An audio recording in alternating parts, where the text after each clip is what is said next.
Kristus yang luar biasa. Apa kabarnya hari ini? Luar biasa bersama Tuhan, amin. Salam sejahtera dalam nama Yesus Kristus Tuhan kita. Kita berjumpa kembali dalam ibadah WIC pada hari ini. Sebelum kita memulai ibadah kita, mari kita bersama-sama bersatu di dalam doa. Kami bersyukur untuk hari ini Tuhan, untuk kebaikan-Mu dalam kehidupan kami anak-anak-Mu. Terima kasih buat segala yang terbaik yang Tuhan berikan atas kami. Kau memberikan kekuatan, kesehatan, bahkan Engkau memberikan kami damai sejahtera, sukacita penuh atas-Mu. Terima kasih Bapa, kami mau bawa korban syukur kami pada hari ini. Kami percaya hadirat-Mu memenuhi wanita-wanita Kristus dimanapun mereka berada. Terpujilah nama-Mu Tuhan, kami siap memuji dan memuliakan nama-Mu di dalam nama Yesus. Sama-sama kita yang percaya katakan amin. Boleh tepuk tangan sekali lagi yang meriah buat Allah kita yang luar biasa. Dia dahsyat, dia ajaib. Haleluya. Boleh tepuk tangan bersama-sama dengan saya. Haleluya.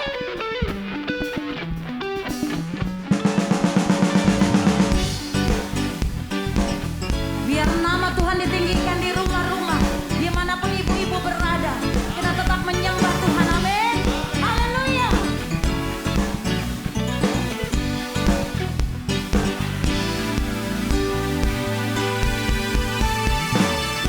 Masuklah berkenan, lahir Raja mulia, damai dan sejahtera turun dalam dunia.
ajaib, Dia perkasa.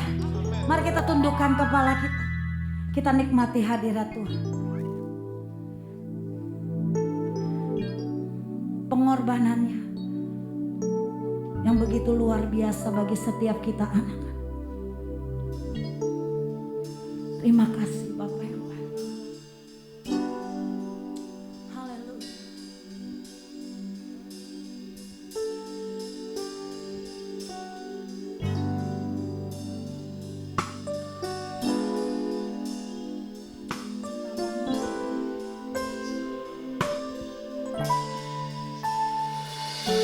Namamu ditinggikan Tuhan bagi setiap kami anak-anak. Terima kasih Bapa yang baik.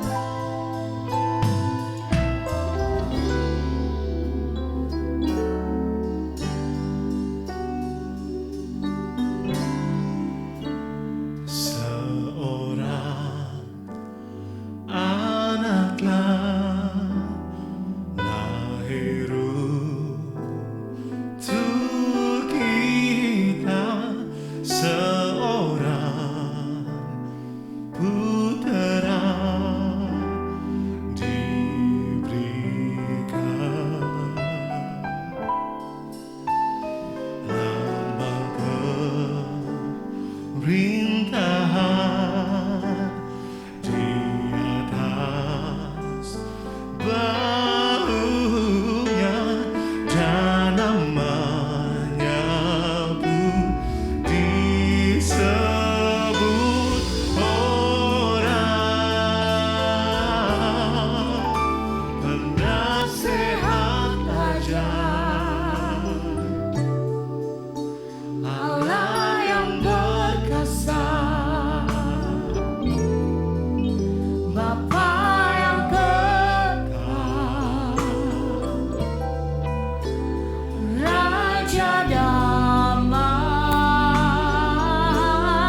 Shalom Ibu semua, apa kabar?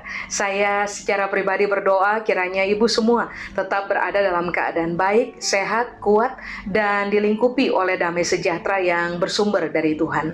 Jadi mari, sebelum kita dengarkan firman Tuhan, saya ajak kita untuk berdoa terlebih dahulu. Tuhan, terima kasih karena Tuhan ada bersama-sama dengan kami di sini. Itulah sebabnya kami minta tolong Tuhan berbicara buat kami dari firman kebenaran. Roh Kudus tolong kami supaya kami mudah memahami firman Tuhan, sehingga biarlah di dalam seluruh pemahaman akan kebenaran, kami berani sekali memutuskan untuk hidup taat dalam tiap-tiap hari. Sementara kami belajar, Tuhan memberkati kami, buat Tuhan seluruh kemuliaan, di dalam nama Yesus kami berdoa. Amin. Baik, mari kalau saudara semua sudah siap untuk dengarkan firman Tuhan, saya ajak kita untuk buka bersama-sama dalam kitab Lukas, pasal yang pertama. Kali ini saya akan membaca ayat 34 sampai dengan ayat yang ke-38. Lukas pertama, ayat 34 sampai dengan ayat yang ke-38. Alkitab bilang ini, saudara-saudara. Maka kata Maria kepada malaikat itu, "Bagaimana hal itu mungkin terjadi karena aku belum bersuami?" Jawab malaikat itu kepadanya, "Roh Kudus akan turun atasmu dan kuasa Allah yang Maha Tinggi akan menaungi engkau. Sebab itu, anak yang akan kau lahirkan itu akan disebut kudus, anak Allah. Dan sesungguhnya Elisabet sanakmu itu, ia pun sedang mengandung seorang anak laki-laki pada hari tuanya, dan inilah bulan yang ke-6 bagi dia yang disebut mandul itu. Sebab bagi Allah tidak ada yang mustahil." Kata Maria, "Sesungguhnya aku ini adalah hamba Tuhan. Jadilah padaku menurut perkataanmu itu." Lalu malaikat itu meninggalkan dia. Coba kita perhatikan bahwa ternyata begini. Pada hari itu, Tuhan mengutus malaikat Tuhan datang buat Maria untuk memberitahukan kehendak inti Tuhan yang akan Tuhan kerjakan melalui kehidupannya Maria. Tentu saja kehendak Tuhan adalah sesuatu yang besar untuk bisa dipikul oleh seorang Maria.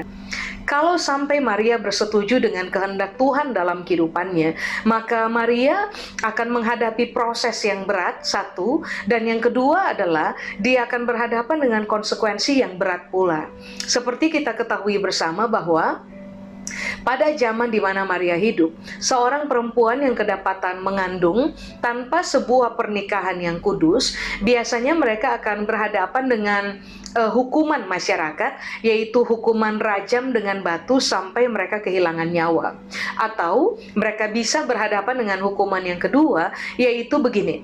Ayah kandung dari sang perempuan harus mengikat anaknya, lalu memasukkan anaknya dalam posisi terikat ke dalam sumur dan membiarkan anaknya kehilangan nyawa di dalam sumur. Ini adalah sesuatu yang berat untuk bisa dihadapi oleh siapa saja, dan secara khusus hari itu harus dihadapi oleh Maria. Tetapi puji Tuhannya, sebelum pada akhirnya Maria itu bisa berhasil ada pada posisi berserah kepada kehendak Tuhan bagi kehidupannya, rupa-rupanya begini. Tuhan telah memperlengkapi Maria dengan kebenaran yang pada akhirnya bisa dipegang oleh Maria. Itulah sebabnya pada akhirnya Maria memutuskan untuk bersetuju dengan apa yang Tuhan kehendaki di dalam kehidupannya. Nah, kebenaran apakah yang pada akhirnya bisa dipahami oleh Maria sehingga membuat dia pada akhirnya bersetuju dengan kehendak Tuhan dalam kehidupannya? Kebenaran yang dimaksud tertulis pada ayat 37, saudara-saudara. Di ayat 37, Alkitab berkata, "Sebab bagi Allah tidak ada yang mustahil." Sebab sebelumnya Maria mempertanyakan, "How come? Bagaimana bisa saya mengandung tanpa sebuah pernikahan?" Nah, malaikat bilang, bagi Allah tidak ada yang mustahil. Saudara-saudara, Alkitab berkata bahwa kata mustahil dalam bahasa Yunani itu menggunakan kata adinateo. Adinateo itu artinya adalah begini, lemah karena tidak memiliki kekuatan, kemampuan, dan juga kuasa untuk menyelesaikan sesuatu yang dimulai. Saya ulang, mustahil sama dengan sebuah keadaan lemah karena tidak memiliki kekuatan, kuasa, dan kemampuan untuk menyelesaikan apa yang sudah dimulai. Puji Tuhannya, di ayat 37 Alkitab berkata, bagi Tuhan tidak ada yang mustahil. Berarti Alkitab menitik beratkan kebenaran ini, bahwa Tuhan itu nggak lemah. Amin. Dia ternyata adalah pribadi yang memiliki kekuatan, kemampuan, dan juga kuasa. Dia memiliki 3 hal itu untuk kepentingan begini. Kalau dia memulai mengerjakan rancangannya atau kehendaknya atas kehidupan manusia, maka dia juga adalah pribadi yang sangat berkemampuan untuk menyelesaikan rancangannya dalam kehidupan seorang manusia atau pada kehidupan saudara dan saya.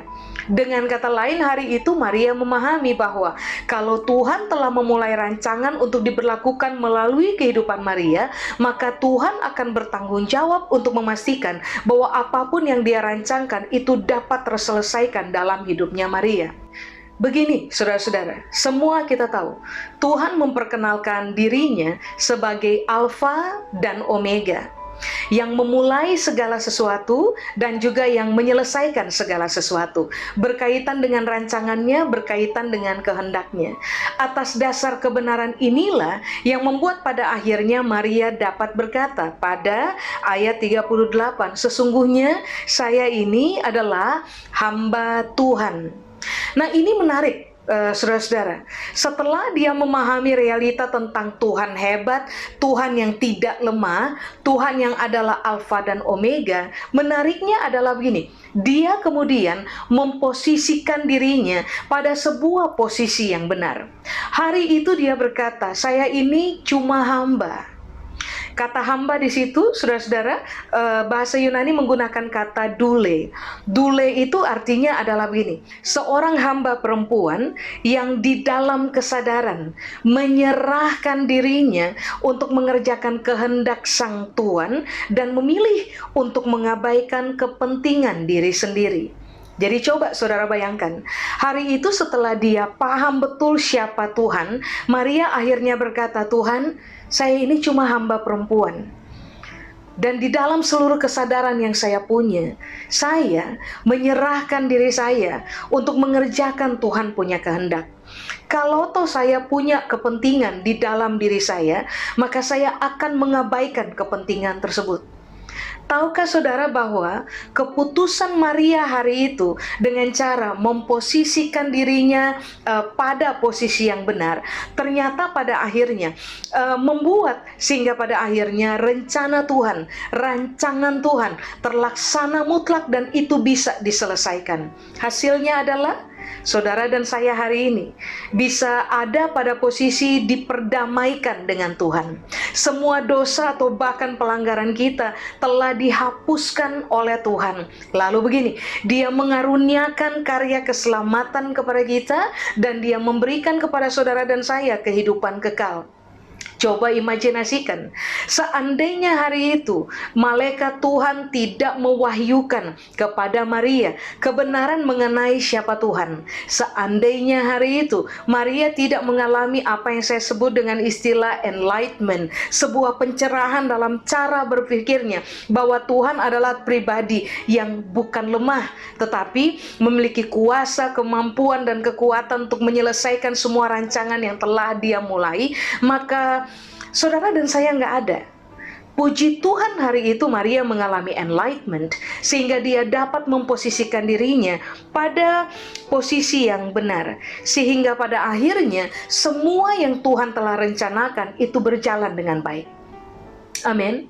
Nah, kalau disoroti, dikaitkan antara apa yang Maria alami dengan apa yang sedang kita hidupi hari ini, hal yang perlu saudara dan saya cermati adalah tentu saja Tuhan memiliki kehendak mutlaknya dalam kehidupan kita.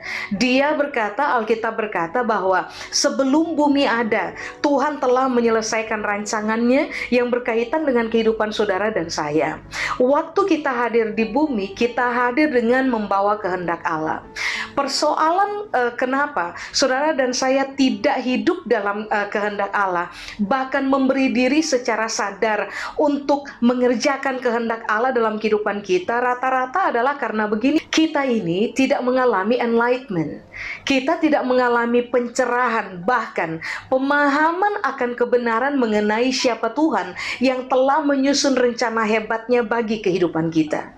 Hal inilah yang membuat pada akhirnya kita lebih condong akan terfokus kepada upaya mementingkan diri sendiri, mementingkan kehendak pribadi, mementingkan kepentingan pribadi di atas seluruh kehendak Tuhan yang Tuhan ternyata berkeinginan supaya saudara dan saya secara sadar menyerahkan diri kita untuk membiarkan kehendak Tuhan terlaksana dalam kehidupan kita. Mengapa sampai Tuhan mau memberikan enlightenment kepada saudara dan saya, supaya pada akhirnya di dalam pemahaman kita berani menyerahkan diri sehingga kehendak Tuhan dapat terlaksana secara mutlak dalam kehidupan kita sampai selesai. Karena ini yang Alkitab bilang, saudara-saudara, bahwa semua rancangan Tuhan dalam kehidupan kita tidak pernah mengandung unsur celaka di dalamnya. Dia merancangkan rancangan hebat yang diperkaya dengan damai sejahtera untuk mendatangkan hari depan yang penuh harapan kepada saudara dan saya. Berarti kan ini yang Alkitab berupaya beritahukan kepada saudara dan saya, bahwa pada waktu kita bersetuju dengan kehendak Tuhan karena kita paham betul siapa Tuhan dalam kehidupan kita, maka saudara dan saya akan selalu menikmati hasil akhir. Saudara dan saya akan berani sekali mengesampingkan kepentingan kita secara pribadi, kehendak kita secara pribadi, karena kita tahu bahwa belum tentu kehendak kita menyelamatkan kita. Belum tentu keinginan-keinginan kita dapat mempertemukan kita dengan masa depan yang penuh dengan damai sejahtera. Semakin saudara dan saya mengejar Tuhan, mengejar kebenaran firman Allah sampai kemudian kita paham, lalu kita memahami realita tentang Tuhan dalam kehidupan kita, maka secara natural saudara dan saya akan ditemukan sebagai orang-orang yang juga berani berkata kepada Tuhan, Tuhan, saya cuma hamba. Saya ini buatan tangan Tuhan. Karena saya cuman buatan tangan Tuhan, seorang hamba yang tidak punya hak apa-apa atas kehidupan pribadi. Karena Tuhan telah membeli saya dengan harga yang mahal, maka saya di dalam seluruh pemahaman akan kebenaran berani menyerahkan diri untuk membiarkan kehendak Tuhan terlaksana dalam kehidupan saya. Dan saya akan berani untuk set aside, mengesampingkan seluruh kepentingan saya secara pribadi. Kalau saja kita berani memposisikan diri pada posisi yang benar, mari saya ulang saudara-saudara, saudara dan sayalah yang akan selalu menikmati hasil baik di akhir dari kehendak Tuhan yang terlaksana dan terselesaikan dalam kehidupan kita. Saudara dan sayalah yang akan selalu menikmati hasil baik dari begini, dari keputusan kita untuk taat kepada kehendak Tuhan atas kehidupan kita. Waktu kita memposisikan diri kita dengan benar, kitalah orang yang akan selalu menikmati hasil baik di bagian akhir. Amin. Saudara-saudara, ada banyak orang telah mendengar statement ini, like father, like son. Tetapi mari saya tunjukkan juga bahwa ternyata ada statement begini juga kan, like mother, like son. Sebab ternyata apa yang dikerjakan oleh Maria rupa-rupanya dikerjakan juga oleh Yesus. Mengapa? Karena Maria telah paham siapa Tuhan. Yesus juga telah paham siapa Tuhan, telah paham siapa Bapaknya. Itulah sebabnya mengapa Yesus mengerjakan hal yang sama seperti yang Maria kerjakan, dengan sadar menyerahkan diri supaya kehendak Allah terlaksana dalam kehidupannya, dan dengan berani mengesampingkan kepentingan pribadi, dan hasilnya adalah selalu hasil baik. Yesus nikmati, Maria nikmati, saudara dan saya nikmati. Mari saya ajak saudara untuk buka bersama dengan saya dalam Matius pasal yang ke-26. Saya akan baca ayat 38 sampai dengan ayat 39. Matius pasal 26 ayat 38 sampai dengan ayat 39. Hasil dari ketaatan Yesus adalah dia mendapatkan kita kembali. Kita berhasil diperdamaikan oleh dia dengan Allah. Dia berhasil mengaruniakan karya keselamatannya sehingga saudara dan saya mampu hidup selamat dan juga mampu menikmati kehidupan kekal. Mari saya baca Matius pasal 26 ayat 38 sampai dengan ayat 39. Lalu katanya kepada mereka, hatiku sangat sedih, seperti mau mati rasanya. Tinggallah di sini dan berjaga-jagalah dengan aku. Maka ia maju sedikit, lalu sujud dan berdoa, katanya, ya Bapakku, jikalau sekiranya mungkin biarlah cawan ini lalu daripadaku, tetapi janganlah seperti yang ku kehendaki, melainkan seperti yang engkau kehendaki. Nah, saudara-saudara, apakah kehendak? Kata kehendak yang tertulis pada ayat 39 dalam bahasa Yunani menggunakan kata telo. Telo itu ada dua pengertian. Yang pertama, keinginan. Yang kedua, tujuan yang ada dalam pemikiran dan harus diselesaikan. Jadi, begini, Yesus tahu Bapaknya memiliki kehendak. Yesus tahu bahwa kehendak dari Bapaknya ini harus dikerjakan. Tetapi Yesus harus berhadapan dengan dia punya kehendak pribadi. Kehendak pribadinya adalah begini, kalau boleh cawan ini dilalukan dari saya. Saudara perhatikan kenapa sampai Yesus minta kepada Bapa, Pak, kalau boleh kehendak saya yang terlaksana. Mengapa? Sebab perhatikan ayat 38. Di ayat 38 ini yang Yesus bilang, hatiku sangat sedih, seperti mau mati rasanya. Berarti di ayat 38 kita tahu betul, Yesus tahu proses berat apa yang dia akan hadapi waktu dia bersetuju dengan kehendak Bapaknya. Yesus tahu betul pada waktu dia bersetuju dengan kehendak Bapaknya, konsekuensi macam apa yang dia harus hadapi, dan itu berat. Makanya dia bilang, saya sedih banget, seperti mau mati aja. Pernahkah saudara berada pada posisi kayak begini? Kita punya keinginan pribadi, kita punya kehendak pribadi.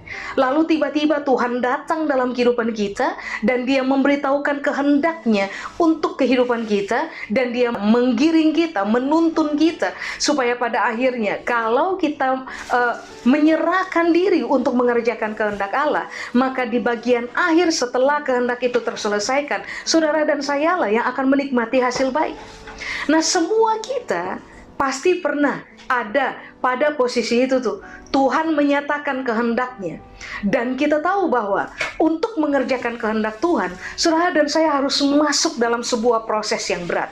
Untuk mengerjakan kehendak Tuhan, saudara dan saya harus berhadapan dengan konsekuensi-konsekuensi yang mengiris kedagingan kita, yang menguras air mata kita, yang membuat kita mengalami persoalan-persoalan yang berat secara daging untuk kita hadapi. Tapi coba saudara lihat, Maria pun mengalaminya, Yesus pun mengalaminya, masing-masing punya kehendak bebas, tetapi apa yang mereka putuskan pada bagian akhir adalah begini.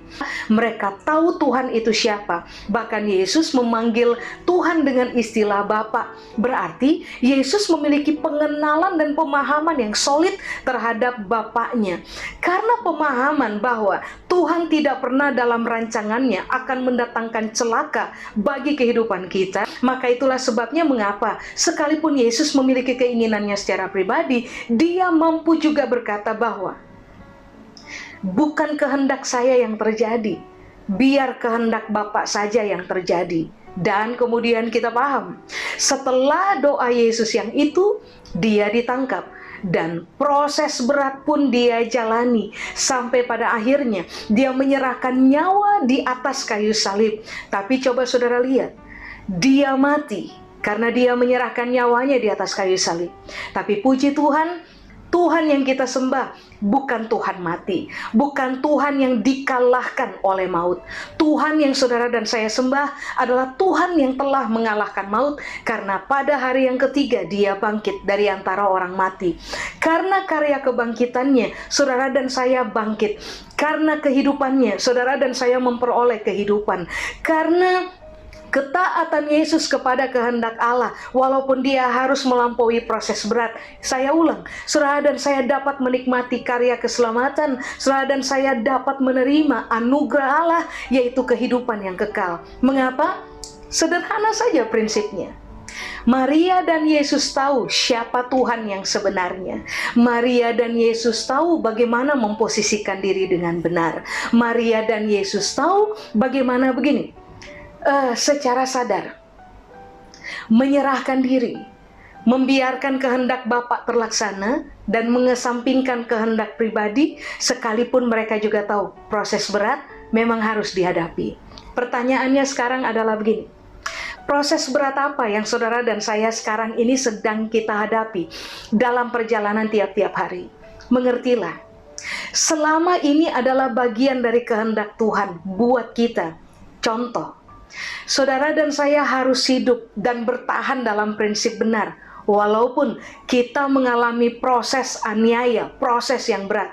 Tetapi saudara dan saya tetap memutuskan bahwa begini, sekalipun saya teraniaya, sekalipun saya mengalami perlakuan-perlakuan tidak menyenangkan, pada waktu saya memilih untuk hidup benar, tetapi kehidupan benar adalah kehendak Allah, dan saya memutuskan untuk mengesampingkan keinginan pribadi, memutuskan untuk menyerahkan diri, taat kepada kehendak Tuhan, memilih untuk hidup benar, sekalipun harus pikul salib, sekalipun harus menyangkal diri, sekalipun harus air mata kita terkuras, sekalipun kita harus berhadapan dengan proses-proses yang tidak menyenangkan. Tetapi pada waktu saudara dan saya mengesampingkan keinginan kita secara pribadi dan takluk kepada kehendak Allah, dengarkan ini baik saudara-saudara, di bagian akhir setelah kita menyelesaikan kehendak Allah dalam kehidupan kita, maka saudara dan saya lah yang akan selalu memetik buah baik. Saudara dan saya lah yang akan selalu menikmati upah yang datang dari Tuhan buat kehidupan kita. Ingat baik, semua orang yang menyetujui rancangan Tuhan untuk diberlakukan dalam kehidupan mereka, sekalipun mereka harus pikul salib, sangkal diri, dan ikuti cara Yesus hidup, mereka harus menjalani proses yang berat dalam kehidupan, mereka akan selalu menikmati masa depan yang gilang gemilang yang memang telah Tuhan percayakan kepada kita. Contoh yang lain, saudara-saudara, saudara bisa buka dengan saya di dalam Daniel pasal 6. Saya baca ayat 19 sampai dengan ayat yang ke-22 kepada saudara sekalian. Pagi-pagi sekali, ketika fajar menyingsing, bangunlah raja dan pergi dengan buru-buru ke goa singa. Dan ketika ia sampai dekat goa itu, berserulah ia kepada Daniel dengan suara yang sayu. Berkatalah ia kepada Daniel, "Daniel, hamba Allah yang hidup, Allahmu yang kau sembah dengan tekun, telah sanggupkah ia melepaskan engkau dari singa-singa itu?" Lalu kata Daniel kepada raja, "Ya raja, kekalah hidupmu.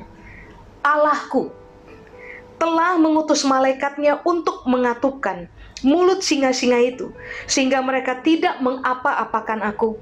Karena ternyata aku tak bersalah di hadapannya, tetapi juga terhadap tuanku, ya raja, aku tidak melakukan kejahatan." Tahukah saudara bahwa Daniel telah hidup dalam kehendak Allah? Di tengah-tengah bangsa yang dia layani, tentu saja di tengah-tengah bangsa yang tidak mengakui Tuhan sebagai Tuhan, Daniel tetap memilih untuk hidup benar dan tetap memilih untuk menyembah Tuhan. Dia mengerjakan kehendak Tuhan. Apa yang kemudian Daniel hadapi? Daniel harus berhadapan dengan proses berat, saudara-saudara, goa singa. Pada waktu Daniel menghadapi goa singa, apakah kemudian dia menganulir, dia membatalkan kepercayaannya kepada Tuhan, dia memutuskan untuk menista nama Tuhan, dia memutuskan untuk mengutamakan kepentingannya secara pribadi, lalu begini, lari dari kehendak Tuhan? Tidak. Daniel ikuti prosedur dalam proses mengerjakan kehendak Tuhan. Daniel pasti punya kepentingan pribadi, keinginan-keinginan pribadi, tapi lihat, Seorang manusia yang menaklukkan diri kepada kehendak Tuhan akan selalu berani berhadapan dengan proses apapun, karena dia memahami siapa Tuhan yang telah berkehendak, dan kehendak itu akan kita kerjakan. Hari itu, saudara-saudara, di ayat 22, Daniel memulai dengan kata ini, Allahku telah mengutus malaikatnya untuk mengatupkan mulut singa-singa. Allahku. Kata Allahku di situ dalam bahasa Aram disebut dengan kata Elah. Bahasa Ibrani Eloha dan juga kata El. Allahku di situ arti yang pertama adalah Tuhanku. Arti yang kedua adalah begini, yang maha kuasa, perkasa, dan berkekuatan. Coba saudara lihat. Daniel memahami pemahaman yang sama seperti Maria dan juga Yesus tentang Bapaknya. Bahwa begini, Bapa atau Tuhan yang kita sembah, yang punya kehendak atas kehidupan kita, adalah pribadi yang maha kuasa, perkasa, dan berkekuatan. Itu yang membuat mereka berani hadapi proses. Bahkan Yesus, sementara dia tergantung di atas kayu salib, konsepnya sederhana. Kehendak Bapa harus saya selesaikan. Sementara dia tergantung di atas kayu salib, ini yang Yesus bilang, sudah selesai. Maria pun menyelesaikan kehendak Tuhan. Daniel menyelesaikan kehendak Tuhan karena dia menyelesaikan proses yang dia harus hadapi, dan ternyata dia selamat dalam gua singa. Dia berkata, Tuhannya saya, selamatkan saya. Tuhannya saya yang maha kuasa, perkasa, dan berkekuatan menyelamatkan saya.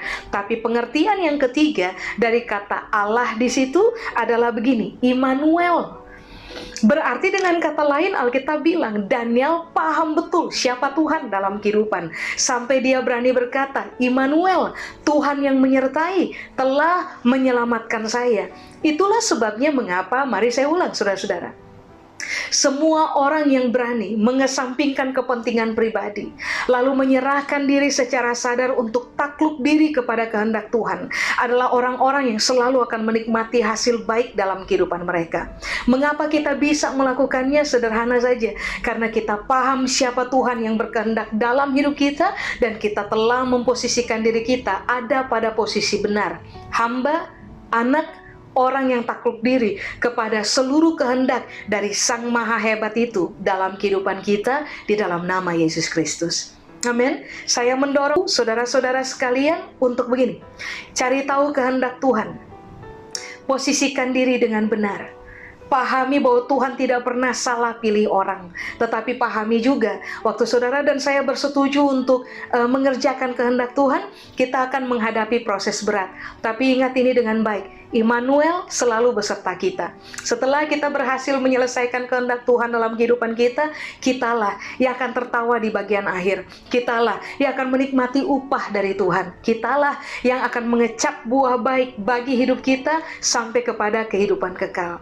Amin. Siaplah hadapi proses, jangan menyerah, tetaplah kuat. Saudara dan saya pasti bisa menyelesaikan kehendak Tuhan dalam hidup kita. Amin. Saya selesai. Mari saya ajak kita untuk berdoa bersama-sama.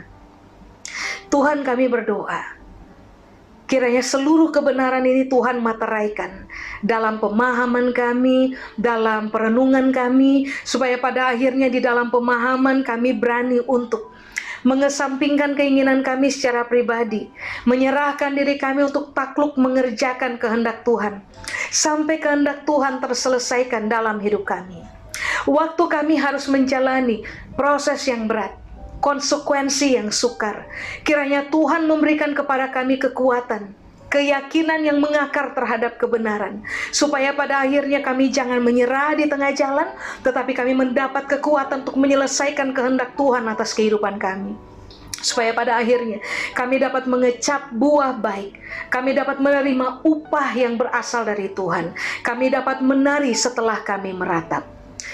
Waktu kami taat kepada firman Tuhan, Tuhan memberkati kami sampai kepada keturunan ke-7, bahkan keturunan yang ke-8. Kepada Tuhan seluruh kemuliaan, di dalam nama Yesus kami berdoa. Amin.